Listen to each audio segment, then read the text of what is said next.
Ada pelaporan lain yang juga membayangi kasus ini selain cerita seputar kematian Brigadir Yosua, yaitu tentang dugaan pelecehan seksual yang dilakukan oleh Brigadir Yosua terhadap Putri Chandrawati.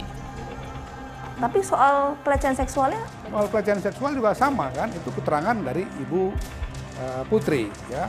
Sementara yang dua orang ini kan hanya mendengar suara teriakan, tidak melihat apa yang terjadi atau yang diduga bahwa terjadi pelecehan seksual dari almarhum Joshua terhadap Ibu Putri.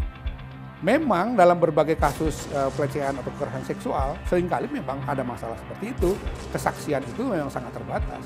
Maka kita memang untuk sementara ini menghormati seluruh hak-hak dari terduga korban kekerasan seksual itu dengan memperlakukan berbagai prosedur, misalnya dia mendapatkan perlindungan, dia juga mendapatkan asistensi psikologis, itu standar hak asasi manusia yang sekarang juga dalam undang-undang kita yang baru tentang tindak pidana kekerasan seksual itu sudah masuk.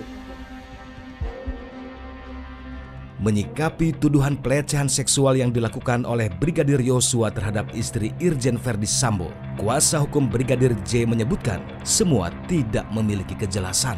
Sebab semua yang dituduhkan tidak cukup jelas. Bang, yang ingin saya tanyakan juga tadi ketika akan memasuki ruangan penyidik Barreskrim Polri, jadi selain mengucapkan bela sungkawa juga menyatakan bahwa apa yang kemudian dilakukan oleh Brigadir Yosua terhadap istri dan juga keluarganya. Itu konteksnya gimana kalau menurut sekarang kan nggak jelas apa yang Bang Komarudin? Pengacara Ibu Putri dia tidak pernah konsisten menyatakan sesuatu apa yang dilakukan oleh almarhum.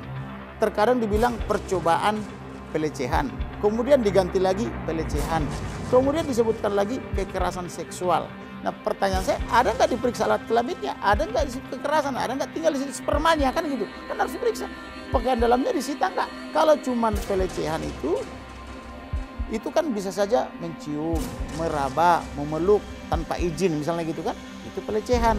Nah perubahannya itu antara tanggal 2 ke tanggal 7. Nah tanggal 7 itu dia diancam di Magelang, ketika mereka di Magelang akan dihabisi atau dibunuh kalau naik ke atas. Nah naik ke atasnya ini apa? Itulah menjadi masih pajel atau teka-teki. Pihak kepolisian menetapkan Baradae sebagai tersangka atas kasus dugaan pembunuhan dan dikenakan pasal tambahan, yaitu pasal 55 dan 56. Di pasal tersebut disebutkan bahwa peran Baradae ini membantu dalam proses kejahatan ketika dilakukan. Kalau kita berangkat dari pasal itu, apakah ini kemudian mengindikasikan bahwa Baradae bukan pelaku utama dalam kasus tewasnya Brigadir Yosua? Adakah keterlibatan pihak lain dalam kasus ini? Saksikan terus Fakta setiap hari Senin pukul 8 malam hanya di TV One.